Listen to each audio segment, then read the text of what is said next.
In a better working world, there is collaboration. With collaboration, ideas flourish, connections are nourished, visions are realised. When business works better, the world works better. This is why all of us, every day, around the globe, focus on building a better working world.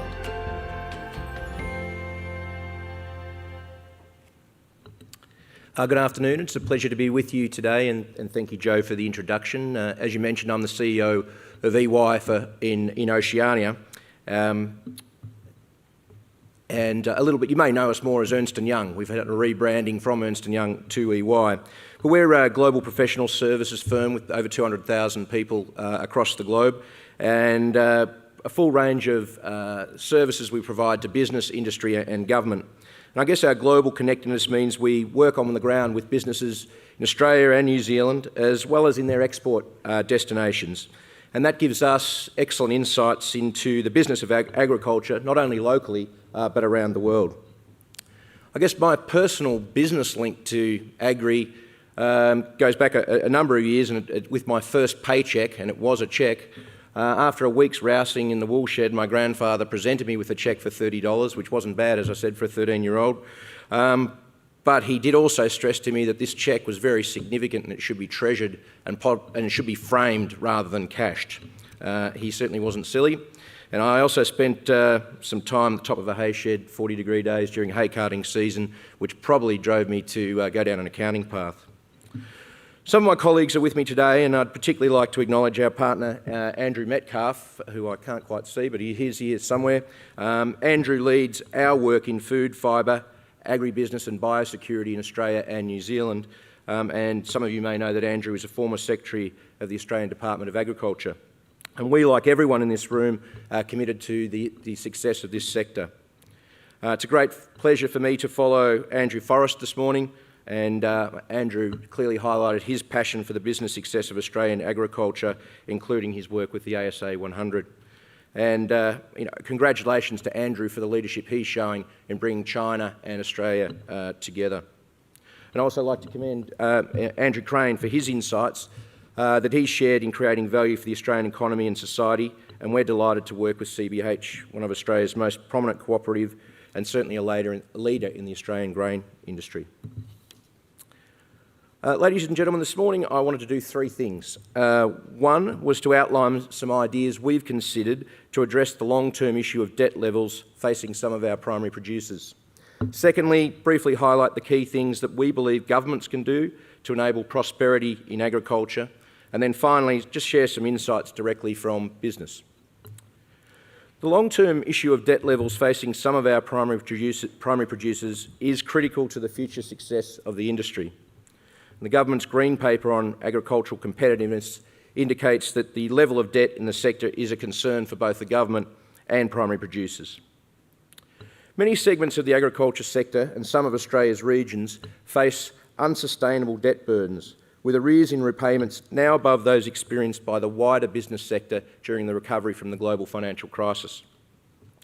Whilst, of course, some participants will need to leave the sector, and I acknowledge the personal heartache that can bring, we believe that there are many viable farming businesses that can again be successful if they're able to restructure their debt profile and gain access to capital to assist their growth. And now is a good time to do this. Right now, the lower Australian dollar means our farm exports are more competitive.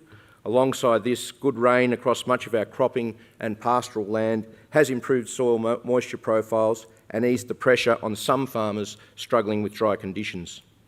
Now, this is good news and will mean that some farmers will be able to pay down debt.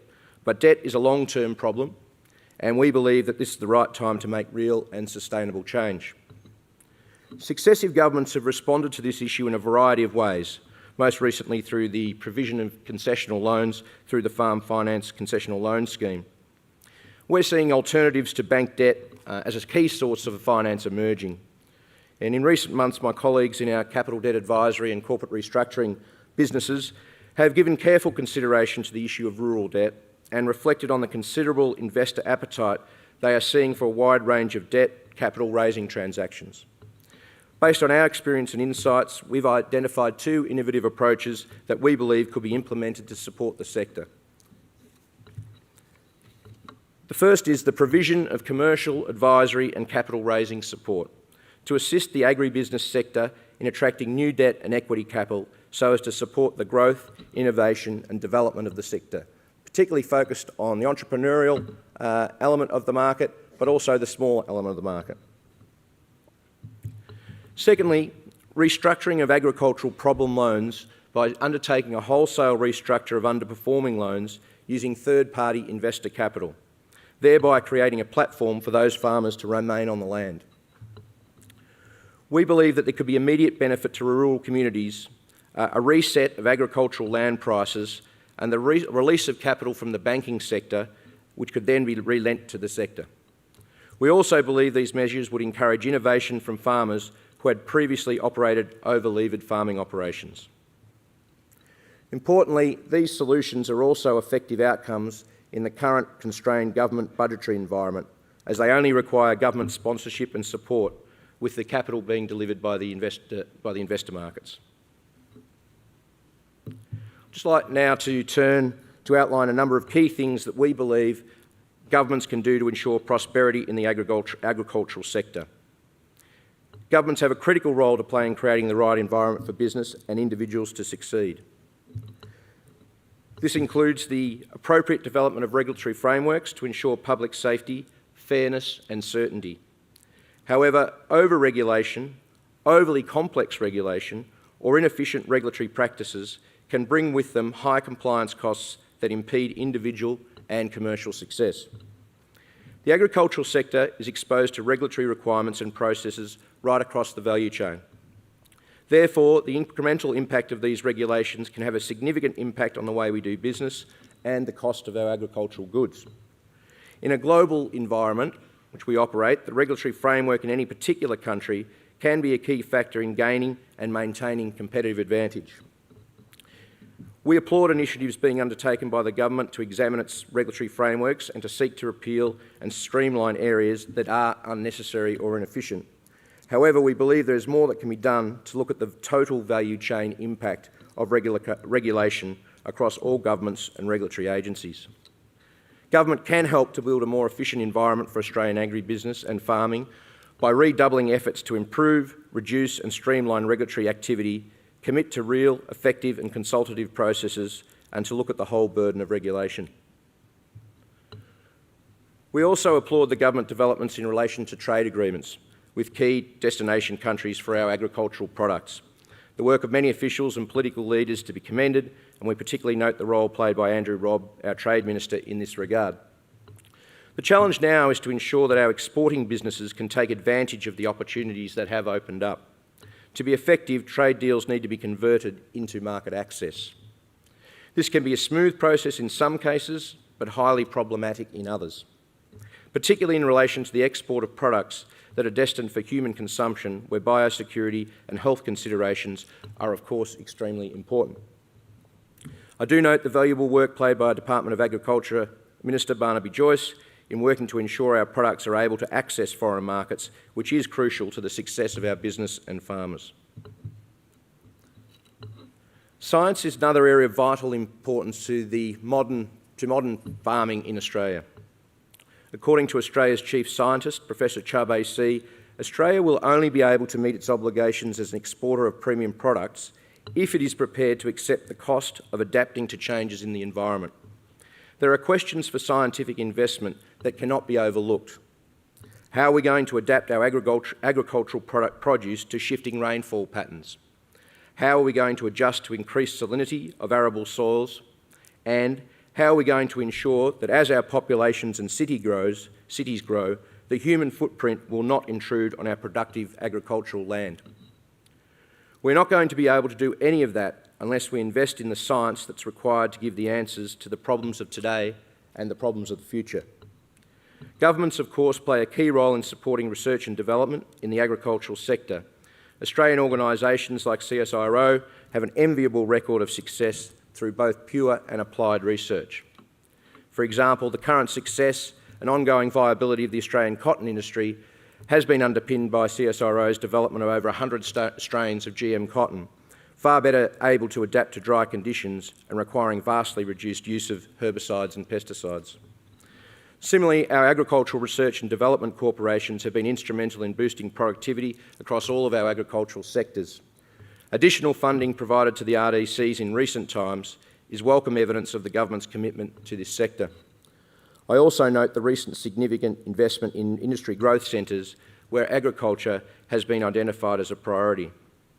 I'm sure that elsewhere in this conference the issue of flatlining productivity improvement in the sector will be discussed. No one here needs reminding, it's been highlighted by previous speakers, the role of government in providing critical infrastructure for our supply chains, roads, rails and ports. And governments also have a crucial role to play in the regulation of basic natural resources such as land and water. Other key inputs to farming enterprises, such as access to reliable power, technology and communications, are also heavily influenced by government policy through training and migration programs. Many people in the room would also recognise the important role played by governments in Australia's biosecurity. The activity is essential to safeguard Australia from the introduction of exotic pests and diseases, as well as ensuring that the product is able to be both exported and imported safely and successfully. ABARES has estimated that a serious incursion of foot and mouth disease in Australia would not only bring economic losses of up to $52 billion, but would also destroy the livelihoods of many Australian primary producers and decimate the economies in parts of rural and regional Australia. We also need to consider the role of industry in providing leadership to government around each of these issues. The dispersed nature of the agribusiness industry, not only in terms of commodities and geographies, but the reliance across the value chain, means there is a strong role for leadership in this industry. The innovation of organisations such as the Voice of Horticulture bring together businesses across the fruit, nut, turf, nursery plants and cut flower industries. This organisation plays a key role in providing a coordinated voice for these industries. Finally, I would like to share with you the results of two surveys EY has recently undertaken, which provide insights from our clients in the agribusiness sector. One is a global survey and the other is more specific to Australia. The global survey, which is known as EY's Global Capital Confidence Barometer, it's an annual survey of senior executives from large companies around the world, and it's conducted by the Economist Intelligence Unit. The barometer gauges corporate confidence in the economic outlook and identifies trends to help companies manage their capital agenda. And the key findings in that indicate that with greater clarity of economic outlook internationally, as well as an improved credit environment and corporate earnings, companies are more confident in their plans to increase workforce numbers. Secondly, almost 70% of the agriculture respondents expected to increase their deal pipeline in the next 12 months. In other words, there is a high level of momentum for mergers and acquisitions in the sector. In Australia, this is particularly impacted by interest from foreign investors. It's probably too early to tell whether the recent changes to foreign investment rules will impact on this, but we can be confident that the recent free trade agreements that Australia has entered will promote commercial activity and opportunities in the sector, including improved market access into China, Korea and Japan. Locally, we surveyed a range of businesses across the agribusiness supply chain. We asked a series of questions in relation to the opportunities, challenges, competitive advantage and policy frameworks for the agribusiness industry. We found that Australian agribusinesses are more focused on growth over the next 12 months compared to their local peers. Australian agribusinesses are more cautious than their global counterparts about the slowing growth of emerging markets. And Australian agribusinesses see organic growth coming from new geographies and markets and a more rigorous focus on core products and existing markets. This compares with global counterparts who saw organic growth coming from a changing mix of existing products and services or increasing R&D or product introductions.